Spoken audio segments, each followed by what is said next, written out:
Hello and welcome to a new video. And today's video we're going to take a look at one of the most broken teams I've played so far this season. This team was absolutely fantastic, and this team is around the buffed version of the Magnazone. Magnazone got buffed by doing more damage with a fast move of Volt Switch, and of course this is going to be one of the teams as well for the current Jungle Cup. We still have a few more days to play this team, and I would so much recommend you to play this team. This team was absolutely fantastic. I climbed up over 100 points, I think, in like 2.5 sets. I'm thinking of playing this team even for a little bit longer, which I usually don't do after releasing a video, because I kind of want to make videos towards other teams or whatever, just to climb. I could see myself getting up to easily like 2,800, 2,900 at the current time in just 1 or 2 days with this team. It was so broken. Like, this is all that I can say. And I didn't really have the greatest matchup either. Like, I encountered quite a lot of like weekly toss, for example, which can be a bit tough against our Altaria. But this team was absolutely broken, and I stole it. I stole it from TA2 channel, saw it on Twitter. Thanks so much for this. This was an absolutely fantastic team to run. I would really recommend you to give this team a try. And honestly, like, this was ridiculously broken. Give it a try, play it yourself. It was so strong. And I didn't even play everything perfectly fine either, because I haven't really had as much practice yet with the Magnazone. But honestly, I want to say I would like to bring Magnazone in the Open Great League as well. I feel like the buffed Volt Switch damage is ridiculous on a Pokemon that already has so much potential with just one-shotting a Pokemon with Wild Charge. As soon as you're not going to have a ground type against you in the lead, you're kind of in a really good position, and that happens basically all the time. We're going to have here also, we have to of course talk about the other Pokemon. We're going to have as a Say-Stop our Torkis. Torkis is going to have access to the moves Aura Sphere as well as Ancient Power. Why Ancient Power? You're most likely going to be able to guess that already. We're going to have a lot of Talonflame and Charizards in this meta. And those we want to counter. Those is what we want to counter. I'm not too sure if they were running this moveset. They could have run as well with other movesets on all of the Pokemon.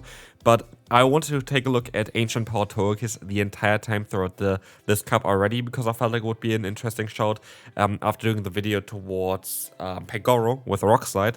I really want to give this one a try. And yeah, I actually don't know exactly on how I went with this team. I think I went at 11 and 2, I think, with this team, which is kind of madness. I actually can check it up here real quick. I actually went 11 and 2 with this team. So yeah, this is an amazing team, and I know that one of the losses I also could have won. So what can I say?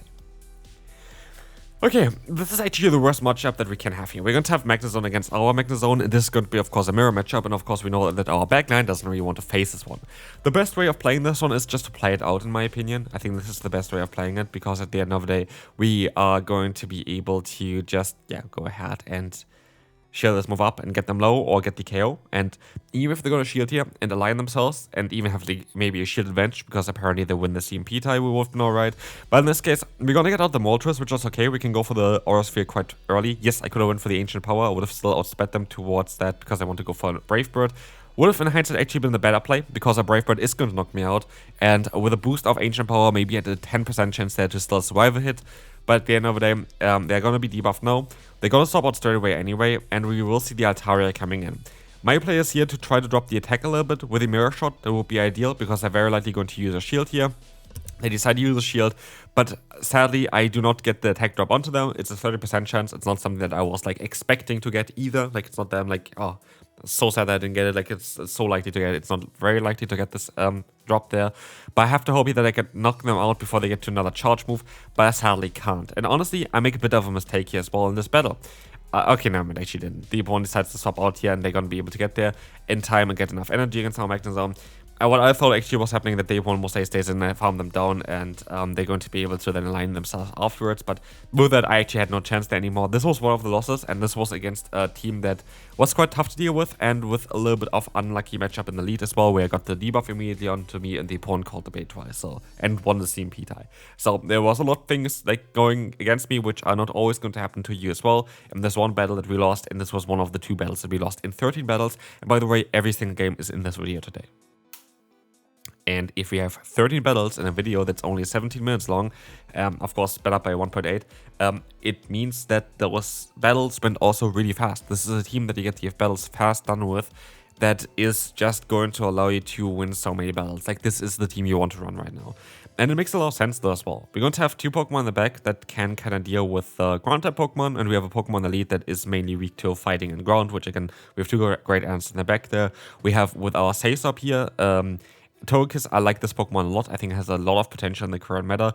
And I like the way the moves are kind of working out for this Pokemon. We have a lot of play with that one. Here we go up against the Volt Switch Forretress, which is not ideal at all. This Rock Tomb is going to come through and gonna get the shield from us. But as you will see here, the Lantern is coming back in. It's going to be a close matchup here. Do I still have a chance of winning this battle? It's going to be our second loss already here as well, back to back. It might be actually. That's kind of hilarious. So yeah, we got to see here the stuff coming through again. Battles are always randomized in my videos, so this was the other one that we got. And I guess now you're going to see... Yeah, you can expect what we're going to see here today. Like, we're going to see destruction. We're going to see how strong this team actually is. We're going to have Malamar against us here. I like to stay in here for a little bit. What he can do is he can go up for 2 more and then go for a charge move. But they swap out into the Drapion anyway. And I was thinking they don't have Ace Fang, so that's alright. I'm going to be able to go for the Mirror Shot. And it's going to be actually the awkward here onto an attack drop, which is actually quite lucky for me. They, of course, didn't shield there. I wish they would have shielded. But I'm going to try to catch the awkward here onto my Altaria. It did not work out, but at the end of the day, still going to get a charge move. It's going to be the crunch here this time around. And we're going to be able to get a little bit of energy here while still keeping all the energy on our lead. In comes the Malamar again. They're forced to shield. There's so much energy still on my Magnazone. And I have a hard end to that Malamar still as well in the Togekiss. So I don't really need to shield here. I don't think there's a point of shielding here at all, as Togekiss is going to be the Pokemon that I want to have here in against them, as well as trying to get the win with that. And here I make a bit of a mistake because I kind of was looking away a little bit. I should have just went back to back for my Wild Charge, but I accidentally over-tapped there and went for another fast move. And I was, yeah, definitely making it too risky here. I still going to win here, of course, with that, but I could have lost it if I didn't press the move straight away. Or like, I nearly lost it there because I didn't move, went for the move straight away. But yeah, good game to the opponent. And we can move on to the next one. Next opponent we're going to have here, Forretress and Lead. We will be able to resist the fast move, but they actually have a double super effective charge move here in the Sand Tomb. And as you can see, we're going to try to go for the bait first because it's going to allow us to guarantee outspeed them, and we're still going to get to a Wild Charge in time. But as you can see, they as well, the opponent decides to let the move go here. Sure, just went straight for the Wild Charge. But no, they decide to use a shield. But the thing is, we got the attack drop again from our charge move. So even if they're going to shield here again to try to go for another Rock Tomb, I will be able to still take it on my Togekiss without having to invest another shield. So the opponent's now shieldless. I have energy here on this Pokemon. We're going to have the Credilli coming in. And with that, we're going to be in a very solid position. Credilli does not enjoy any damage here, even though it's going to be debuff damage from the Aura Sphere. It's going to be alright. I'm not going to be able to take a hit here, but I have to kind of shield in order to get to another Mirror Shot. Mirror Shot should be enough to knock them out here, I assume. And this is going to be alright here as well. This is going to get the swap out now for us. The Altaria is coming in against Altaria. And as you can see here, we're going to let the move go. That's going to be interesting. Let's see on how this is going to work. It's going to be the Sky Attack.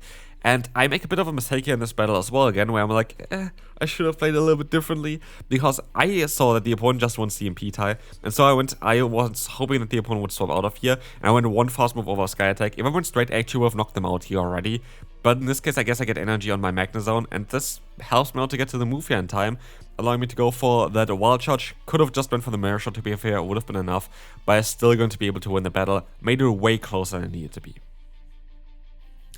A shiny Gyarados. Interesting. We saw quite a lot of those actually with this team here. There's going to be, again, a ton of battles here currently today in this video. And you can basically can see immediately on how good this team actually performs. This team is absolutely fantastic. You have here the charge coming through. The Rock Tomb is going to drop our attack, but Mirror Shot is now going to allow us to get the KO against Credilli. This team is actually quite solid against Credilli. We can bait them out with a Togekiss and still hit them hard with the Aura Sphere, and we have actually a very solid answer here in our lead. They have no chance of winning this matchup, and you are maybe wondering why I stopped out of here, but I can go for the full farm down. If Ancient Power here as well for the Gyarados, and the opponent decides to forfeit after seeing how far behind they are, then we're going to be able to win this one. Shadow Scissor. The benefit of Shadow Scissor is it's mainly in the lead, and the fast move of Shadow Scissor is going to be double resisted for our Magnazone, and with that we are going to be able to go for the Mirror Shot against the opponent here. This is going to be alright. This is going to allow us to get that shield, and we're going to be able to let the move go. Here I make a mistake. I should have went ahead and swapped onto the Night Stage after seeing the shield into my Togekiss, because I would have been able to get the free fast move in. I would have been able to resist the fast move from the charge from the opponent there. I would have ended up with energy advantage on Togekiss, still Wild Charge stored on my lead, and same shields than the opponent. And I could have got myself into a perfect position here, but I didn't. So next time, if you're going to be in the same scenario, shield out the first move of the Scissor, go for 5 fast moves with your own Magnazone total, go for the Mirror Shot. If they let this go, okay, Scissors down. If they shield, swap out straight away afterwards into Togekiss because they win the CMP time. That is the ideal way of doing stuff. And as you can see here, we're going to have another Gyarados against us, but we're also going to have access to a coverage move that's going to be great for us. It's going to be, of course, that rock move here of the Ancient Power. And so, we're going to be able to take them down here with this move quite easily, and the opponent had enough already here. The opponent's going to go down with that Charizard, and we can move on to the next one, where we will face off against a Talonflame. This is going to be a bit of an awkward matchup, but they swap out of here into the Spiritomb. Which Pokemon do I go into now? I decided to go into my Pokemon here, the Togekiss, which I thought, I'm not too sure if this is the right choice, because I don't have good charge moves to hit them. And I know that they're going to have Rock Tomb, which I don't really want to get hit by.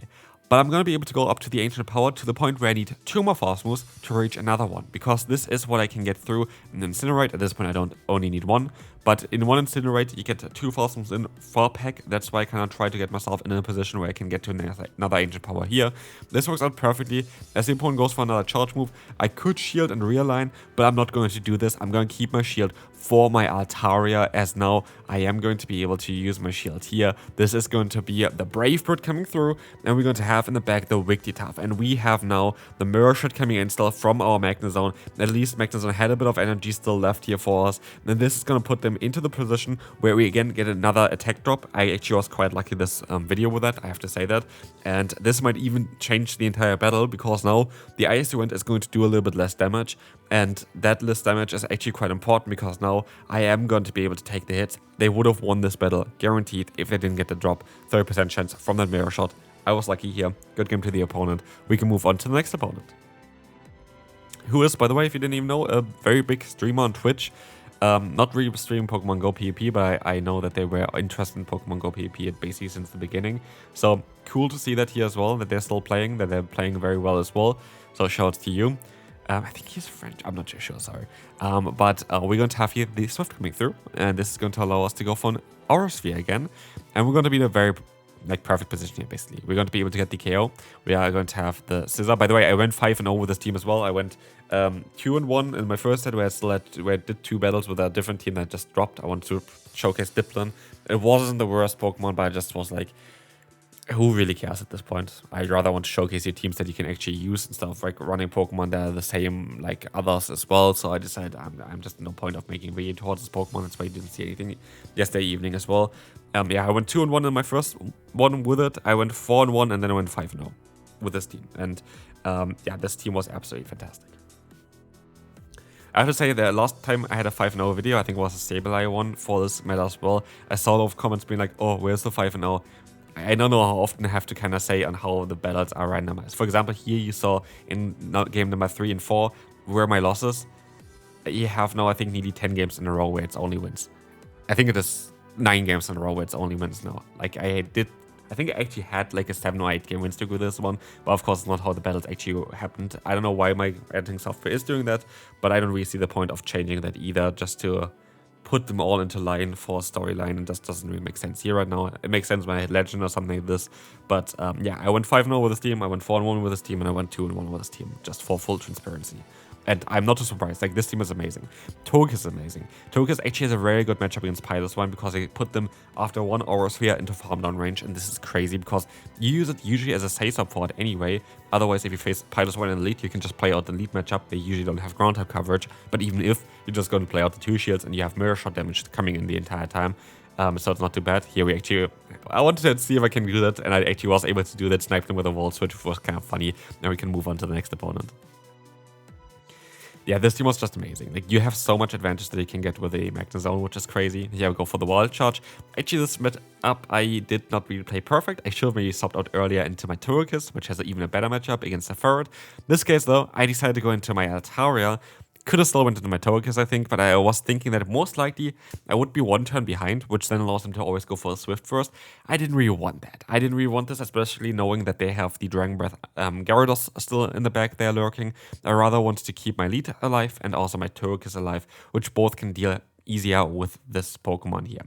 But we're going to have the Sky Attack coming through, and with that, they are in range where I can even fast move them down. So, yeah, they're one fast move away of getting knocked out. I go into Togekiss, I let the move go. I need the shield for my Magnazone mainly. Magnazone is the... Like, Magnazone and Togekiss is very kind of want to use your shields, by the way, on this team. Yeah, Altaria is just for closing out battles. We're going to have here the charge move coming through. They're very likely going to use a shield here, though. And we're gonna swap out, and we are seeing here that we're in a position where we don't have enough energy to really get to 2 mirror shots. We need 2 mirror shots in order to knock them out. And as we will see here, the opponent is going to have to take this hit. This is going to do some sort of damage, and it's going to be not enough to knock them out. But again, we are getting so lucky with the mirror shot attack drops today.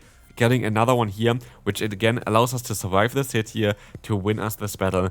Like, you saw recently a video with Pangoro. I said how unlucky I was. I was quite lucky in today's battles. Absolutely. There's no doubt about it. And this is the thing as well. I think this is where a lot of people are struggling with. Here, by the way, I got trapped by my own kind of trap. I made a video about exactly the same thing there, so good job me. But basically, I see a lot of people being like, oh yeah, algorithm and kind of stuff like this, and oh, I get hardcore on 5 times in a row, how could this happen? You have the same way, the other way around as well. You're going to have times where you are really lucky, you're going to have times where you're unlucky. It's a game of chance at the end of the day, in multiple ways. You don't know what you're coming up against, you don't know if your move's going to get the debuff or not. You're going to have lucky and unlucky streaks in that. That is absolutely normal. And I feel like it's kind of not the ideal way of dramatizing, being like, oh yeah, this is the way to go, like this is the reason why there's an algorithm behind it or whatever. It's, if you ever did like math or whatever, it's a game of chances at the end of the day, and they're going to be lucky streaks where you're going to have like a roll of dice and get 6 times the 6 in a row. Like those things just going to happen eventually, and this goes for both getting the boost and not getting the boost and all this kind of stuff. So yeah, just don't get too annoyed at if the game is like kind of unlucky to you or whatever. This just happens. It's a game of chance that you play right now. That's totally fine. Here we had the boost on Togekiss. I didn't even need to commentate here. Togekiss just destroys the team fully. And yeah, this is the best team I've played so far for this cup by far. Please play this team. It's so amazing. Here, look at this. 5-0 with this team again. I am at 2,650. I dropped with Diplin and Hydrapple, by the way. Actually, no, with Hydrapple I actually climbed. With Diplin I dropped. So I dipped with Diplin right for the end. Hopefully you enjoyed it. If you did, feel free to leave a like, and I will see you then. Bye-bye.